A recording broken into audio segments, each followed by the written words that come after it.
O terceiro filme do Homem-Formiga acabou de estrear e já tem muito fã bastante insatisfeito com o final que Quantumania teve. Mas acredite se quiser, mas o desfecho do filme teria sido completamente diferente e ele foi alterado pouco antes de chegar aos cinemas. Pois é isso mesmo que você ouviu. A Marvel decidiu mudar tudo aos 45 do segundo tempo e no vídeo de hoje eu vou mostrar pra vocês qual era o final original do Kang em Homem-Formiga e a Vespa Quantumania. Por isso, já chega nesse vídeo deixando seu like, se inscreve aqui no canal se por acaso for sua primeira vez aqui e aproveita e comenta Reino Quântico, que são as palavras-chave desse vídeo de hoje. Eu sou Eric Brelage e bora junto para mais um vídeo.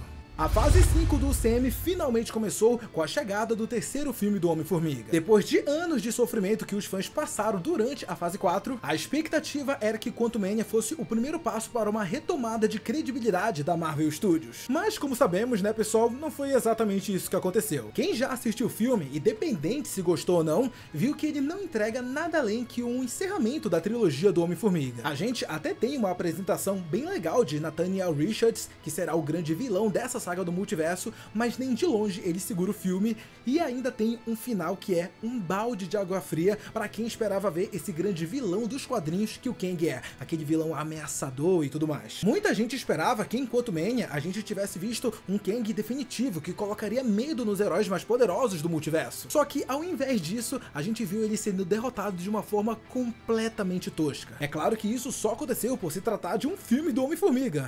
Particularmente, eu duvido que a mesma coisa, a mesma situação, ela teria acontecido se por acaso fosse um filme dos Vingadores, por exemplo. Mas é claro que isso não muda o fato que o vilão, ele foi mal aproveitado, principalmente lá no terceiro ato. Até porque se a gente pegar apenas os trailers, temos uma cena na qual o Scott está numa luta mano a mano com o Conquistador e nesse momento a gente vê ele afirmando que ele não precisa vencer o Kang, basta apenas os dois perderem juntos. Isso passa uma impressão que realmente derrotar o Kang seria algo impossível para o Homem-Formiga e a única solução seria ele se sacrificar para manter o vilão preso dentro do Reino Quântico. Só que aí que tá, né? Esse final ele foi completamente descartado, já que o Kang ele acaba sendo sugado por uma espécie de reator quântico, né? Um motor multiversal. Enquanto isso, tanto a Hope quanto o Scott voltam para sua casa em um novo portal que é aberto. E se a gente olhar para o que foram os dois primeiros filmes do Homem-Formiga, esse desfecho, sim, ele até faz bastante sentido, mas levando em conta que Quantumania se vendeu como um filme que daria o pontapé inicial para o que seria a dinastia de Kang,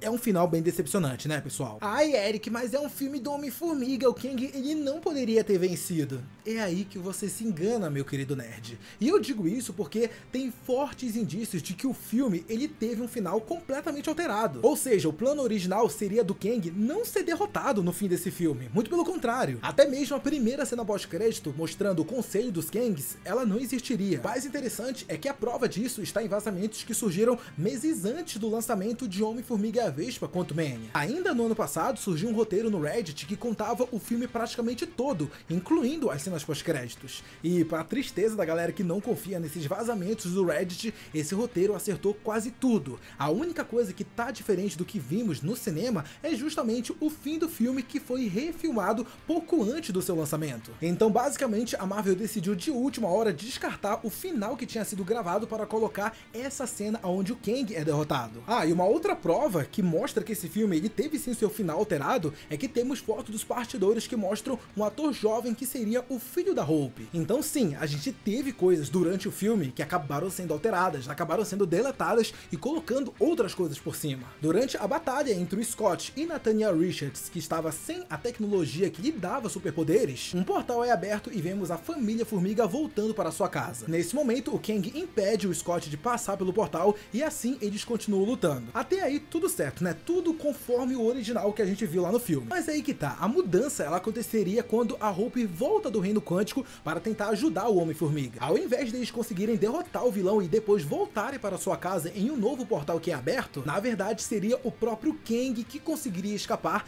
prendendo os dois lá dentro. O roteiro vazado ainda revela que na cena pós-crédito a gente vê a Cassie usando um dispositivo para tentar se comunicar com o Reino Quântico e trazê-los de volta, até que aparece uma mensagem no computador dela dizendo o seguinte: programa a prova de falhas dos Vingadores. Esse título, pessoal, ele tem uma ligação direta com os Jovens Vingadores, o que leva a crer que a Cassie estaria sendo recrutada para fazer parte da equipe, assim como é nos quadrinhos. Mas vamos focar agora um pouco na mudança da história do Kang, aonde originalmente ele escaparia do reino quântico e acabou que eles preferiam fazer que, na verdade, ele acabasse sendo derrotado pelo casal. Uma das explicações que tá rolando por aí é que esse final ficaria repetitivo, afinal, mais uma vez o Scott ficaria preso no reino quântico. Esse seria o mesmo final que a gente viu lá no segundo filme do herói. E para não ficar repetitivo, né, os produtores resolveram alterar essa parte.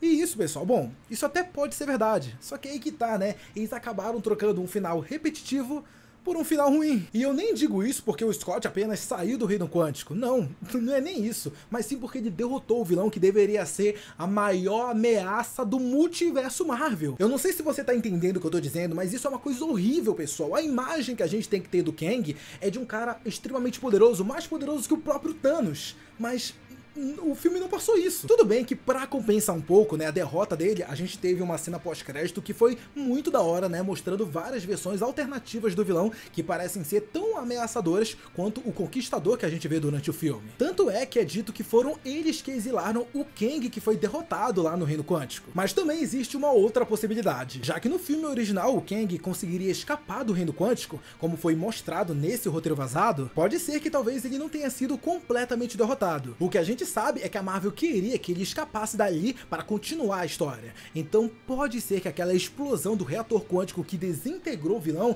tenha na verdade jogado ele para algum outro lugar do multiverso. Aí, Eric, mas na cena pós-crédito é falado que o Kang exilado foi morto pelos humanos. Se ele ainda estivesse vivo, as variantes tal, elas iam saber. E realmente, isso aí faz muito sentido. Mas ainda tem duas explicações para isso. Uma é que talvez eles não estejam se referindo exatamente à versão que vimos durante o filme.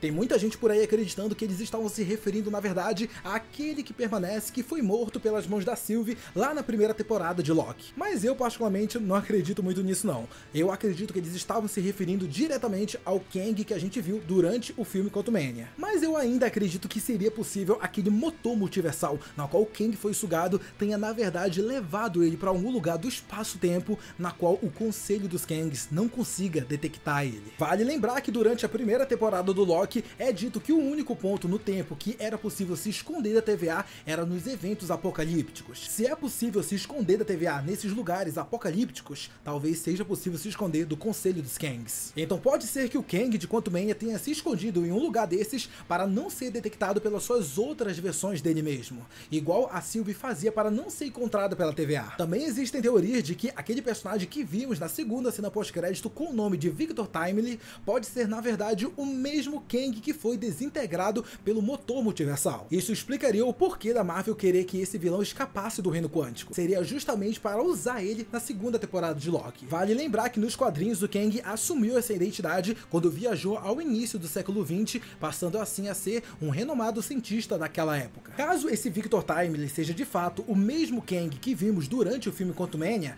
pode ser que ele esteja tentando formas de construir uma nova tecnologia que o tire dali, já que naquela época os recursos eles eram bem limitados. Isso faria a segunda temporada de Loki ser muito mais importante para o futuro do CM, mas ainda não dá para saber se esse é realmente o caso. Vamos lembrar que a parte das críticas desse terceiro filme do Homem-Formiga se dá justamente por causa da expectativa que muitos fãs tinham em ver um Kang, né, muito ameaçador, e também, né, graças aos vazamentos e teorias que a galera tava criando. Então é bom a gente não cometer o mesmo erro, né, com as próximas produções que estão vindo por aí. Mas é claro que agora eu quero saber de vocês. E aí, gostou desse final alternativo que a gente teria? Qual você prefere? Esse final que a gente viu no cinema ou esse outro que eu comentei durante esse vídeo? Comenta os pontos negativos e positivos que você acha dele. Muito obrigado a você que assistiu esse vídeo até aqui. Não sai dele antes de deixar seu like e se inscrever no canal. Um beijo, um abraço e até a próxima. Tchau!